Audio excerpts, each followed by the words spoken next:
Welcome to Musikmesse 2019. My name is Stephan Lembke. I have the honor to kick off the workshops here at Studio Szene. What I would like to talk to you about today is our latest instrument that's called Noire. It was released last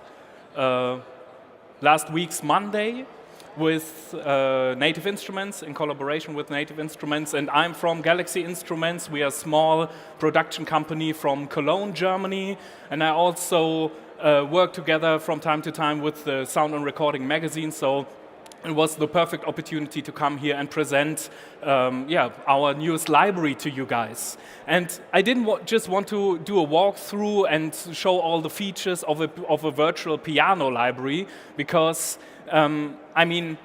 most of the audience knows how a virtual piano library works, and we've been doing this for now almost 15 years. And so I rather want to talk to you about new features, new ideas, and the whole idea behind doing a virtual piano library in 2019. Because what we expected as a company was that many people would say, okay, you're bringing out another virtual piano, why don't you do something else, another instrument, something pushing the boundaries in some other direction. But we had a nice idea about pushing the boundaries again in virtual piano sampling. So I called this presentation Noire, producing a sample-based virtual piano in today's market. And I would like to give you a little overview on what Noire is, or at least present a little bit of what we did with Noire.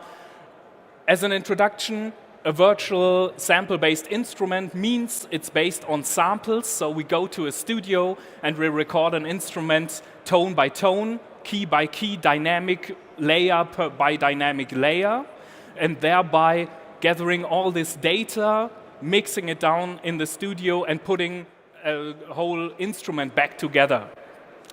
So we have a small trailer that we did in this beautiful studio, Saal 3 at Funkhaus in Berlin, Niels Fram's studio, and I would just like to give you a quick look of it.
Okay, believe it or not, everything you've heard comes out of our Noire library. So it's not only the basic piano or the mechanical felt piano sounds you've heard, all the pads, all the sound effects, everything you've heard in the background also comes from this piano library.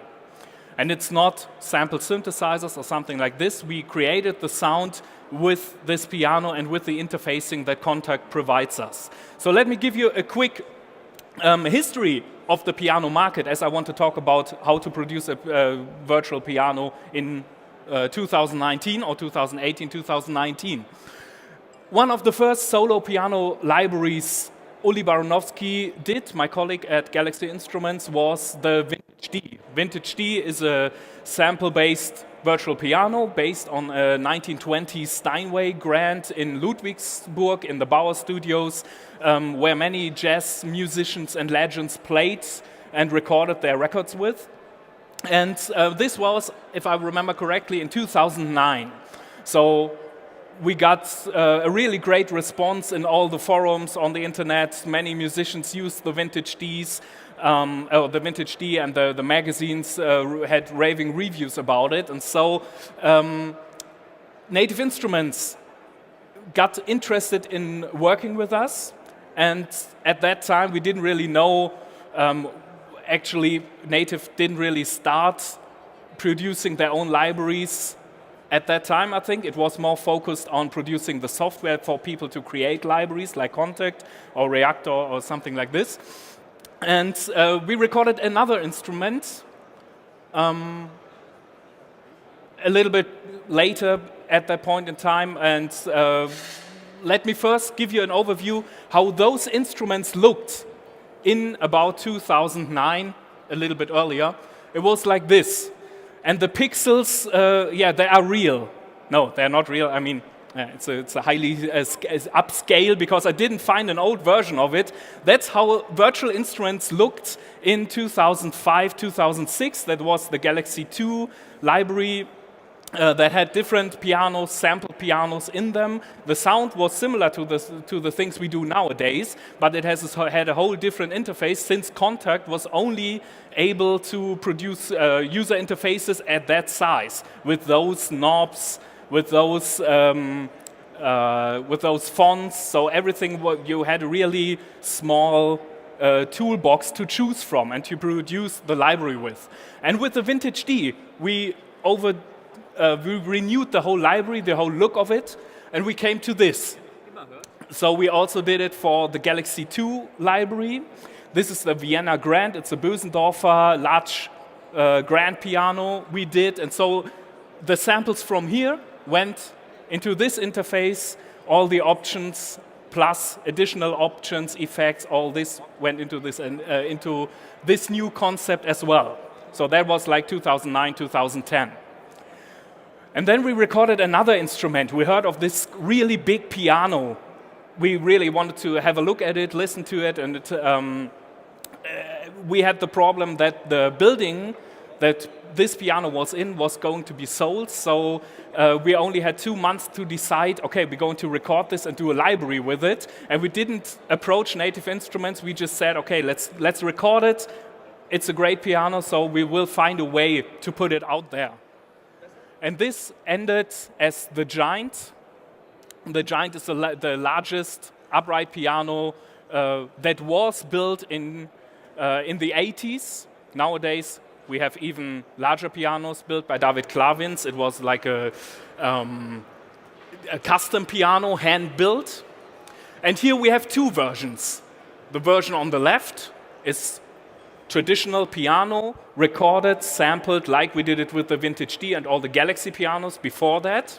And on the right side, we have a cinematic version. We have the night version. So we didn't play with the keyboards. We played the piano by using small tuning forks, by using guitar plugs to plug the strings, by hitting the whole piano with a hammer, things like that. We didn't destroy it, but we made it rumble and got really huge sounds out of it. And we pushed it more in towards the cinematic, film composer, television composer area. And still, you had the real deal piano, but you also had an extension of this. That following, Native Instruments had a look at all the other pianos they had done before that, the acoustic pianos, and they asked us if we would like to redo something like this called the Definitive Piano Collection. So do a grand piano that is like a large, standard, top-of-the-line grand piano, the Steinway D. Record another grand piano that has more character in it, and also record an upright piano. And this ended as the Definitive Piano Collection, mostly based on the Giant's idea and the Giant's interfacing without having the cinematic version in it. but extending the dynamic range, recording more velocity layers, making everything more dynamic, more controllable, and putting it in 2000. I think it was 2013. So making it more like all the other software out there at that time.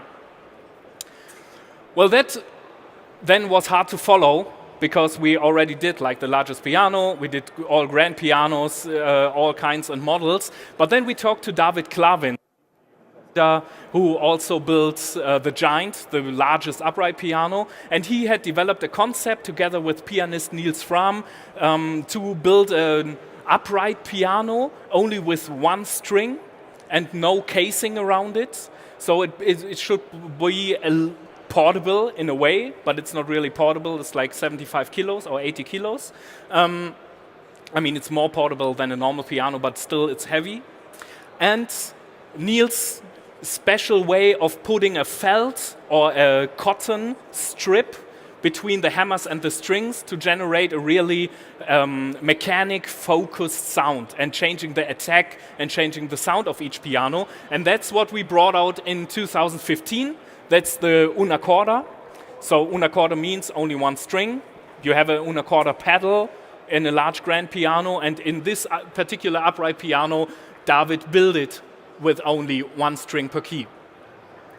Okay, there we had the focus on this mechanics and this felt sound and everything else. And then after producing the una corda, which was a great joy for us because we explored new sounds and a new way of sound, we thought, okay, we've done like mostly pianos, and we mostly know how to do that, and there was not much interesting to come around at that time. We focused on other projects, but Niels Fram, the pianist who worked on the una corda, approached us in, I think it was 2016, and he said, well, I bought a new piano.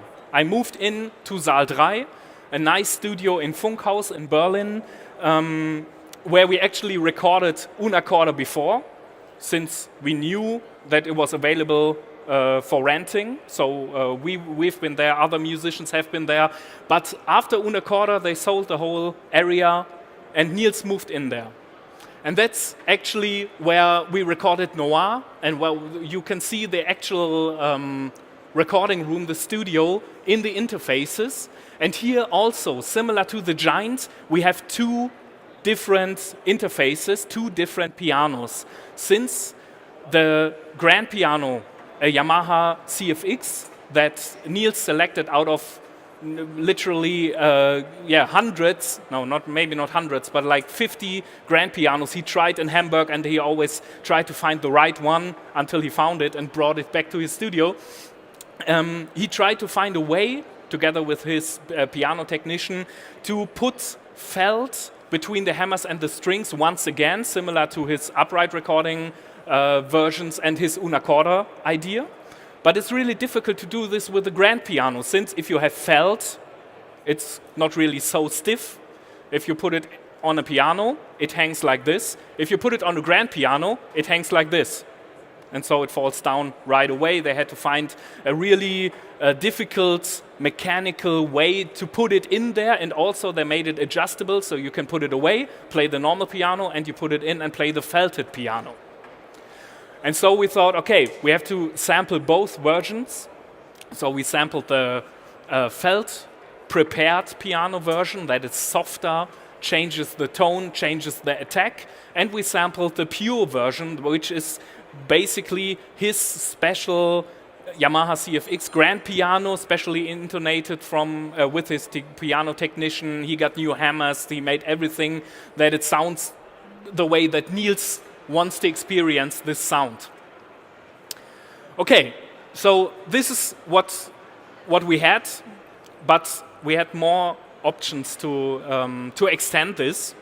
Oh, I have one more image I can show you.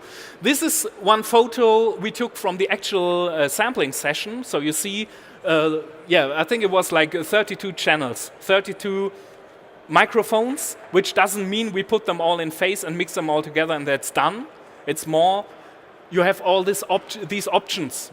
and you can see, okay, how does this microphone on the bass strings work with the other microphones right near your ears, or does it more work in a classical way?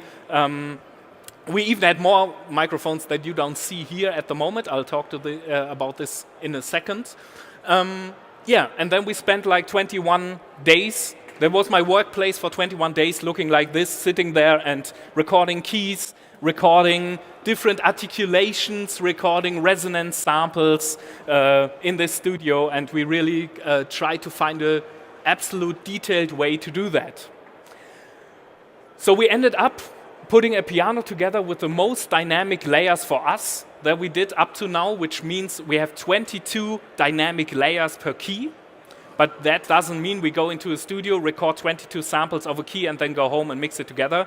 We record up to 100 samples per key.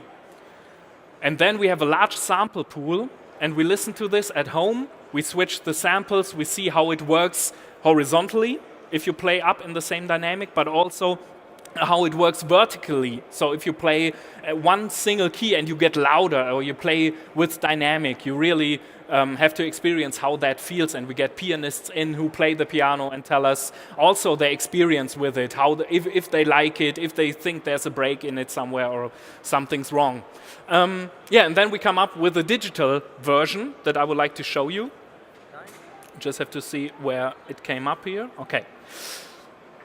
Okay, I've opened that in complete control. I also have a small keyboard here. There we already, we have here a nice little changed version of the felt piano. So here's the felt piano.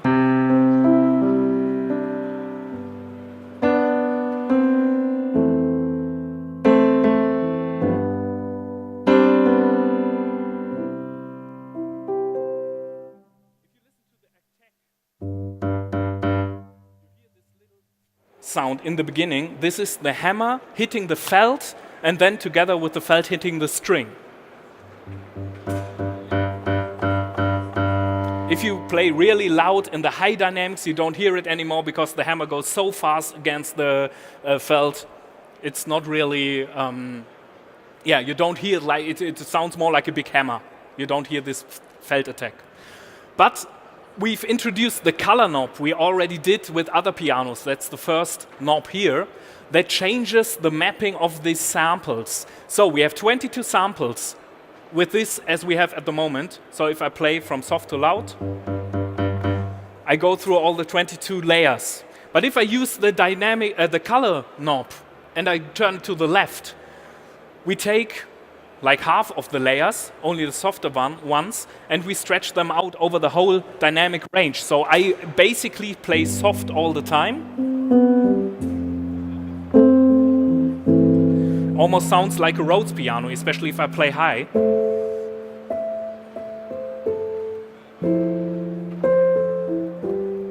But organic version of it with the felt.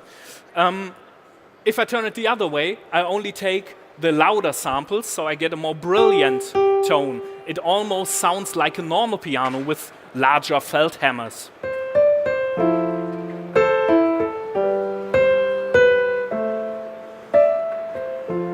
Yeah. Okay, that's the felt version. If I load up the pure version, we have the same idea. So that's, you hear, the felt is gone. We don't have this damper on. We don't have this sound going. That's the whole dynamic range of this piano. If I turn left with the color knob, get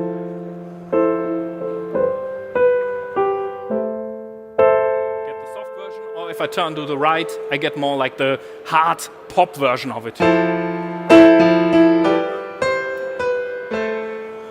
Okay, that's not new. That's the color knob. We already had that for quite some time. But there's something new that's called Tonal Shift. And what Tonal Shift does is actually something that producers did even in the 60s. The first is George Martin. George Martin recorded a piano for the Beatles, and he wanted to have this baroque-sounding bridge. And he said, okay, it should sound like a cembalo or like a harpsichord, but I don't want to use a cembalo or a harpsichord. I use a piano. but I recorded at half speed. So they slowed down the tape, they played it back at half speed, he played the piano interlude, then they turned it up to full speed, and the piano was actually played back double time. So all the frequencies are shifted up. We also have this. So if that's the normal piano, if I turn tonal shift,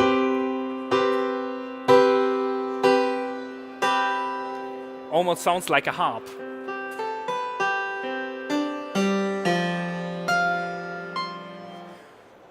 It's one way of sound design that takes hours if you want to do it on your own.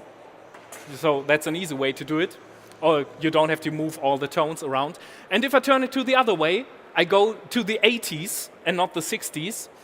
Going to the 80s in a way that the hip-hop producers, they had samplers that don't have so much time to record on, and so they recorded their loops at double speed. And so they, for example, they only take a second, and then they played it back an octave lower, shifting everything lower, and so they get the right speed back. So I get a really deep sounding piano sound. Right? So every sample is played back at almost half speed here.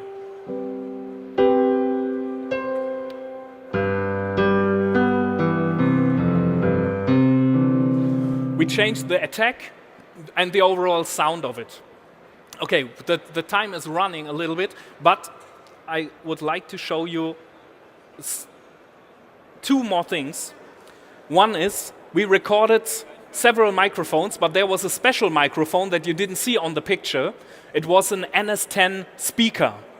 And the NS10 speaker is something that people came up with for recording drums. They put a big speaker in front of the bass drum, just moving air towards the speaker and using this actually as a microphone, so you get a really sub-bassy sound.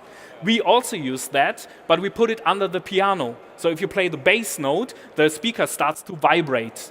And actually we found out the NS10 is not really meant for doing this. Hanging it this way, we broke like 3 speakers during the 3 weeks of recording. But we managed to do it, and so if you listen, this is the normal piano without anything added, so only the main mix. And if I now add in the sub, I get the NS10 sub microphone.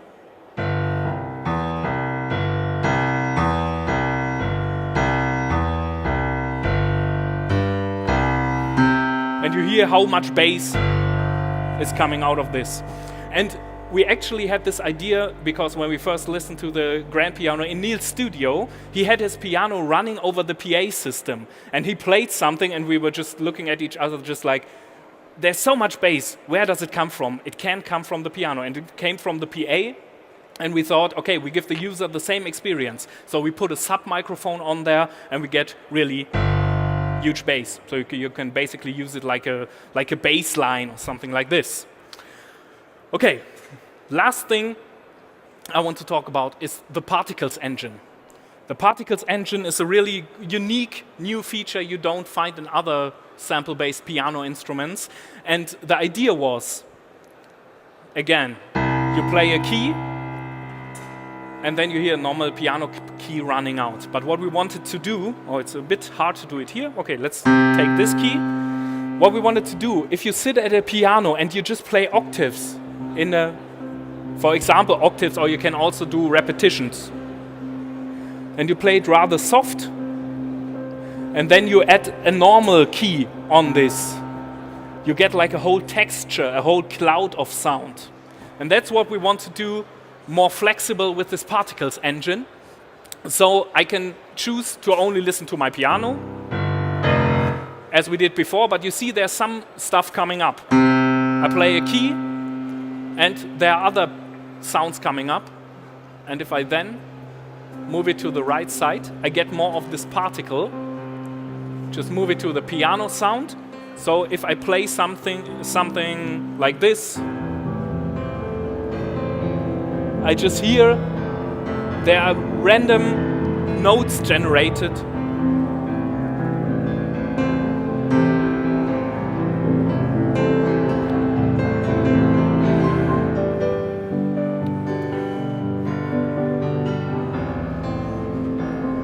And I don't have to do this with a normal piano tone.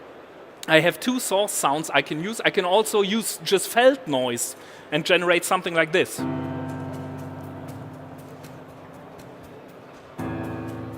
And now I start playing, like I come up with new stuff. Can mix it with my piano tone. Or I can select something else. We recorded at plucked, we recorded brushes, we recorded mallets. So I could also do something like this.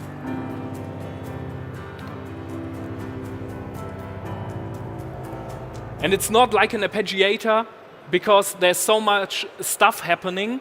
You can create a high cloud by moving all this through an effect section. And this effect section can give you some diffusion.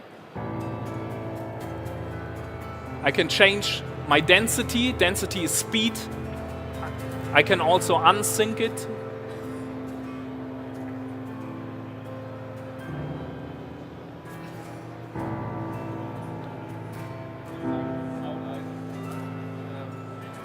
And there's just some stuff happening.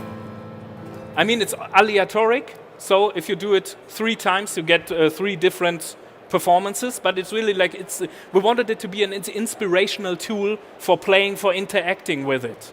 And it's really deep, so you can do lots of stuff with it, and as far as we know, from 1 week after the release, people are loving it, and they use it and play around with it quite a lot. Also, there are things like, if I only want to use this, I can also use a long attack time on this sound and create something like a pad sound.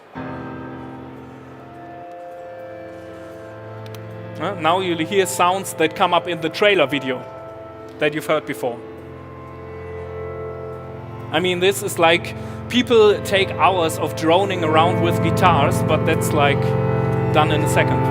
And it's cool, you can listen to it quite a lot. Okay, that's basically Noir. The last thing I would like to show you is just a little bit of the sound of Noir with some images of the recording session. Now you hear the mechanical noises.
Okay, thank you. That's what we did the last year, actually.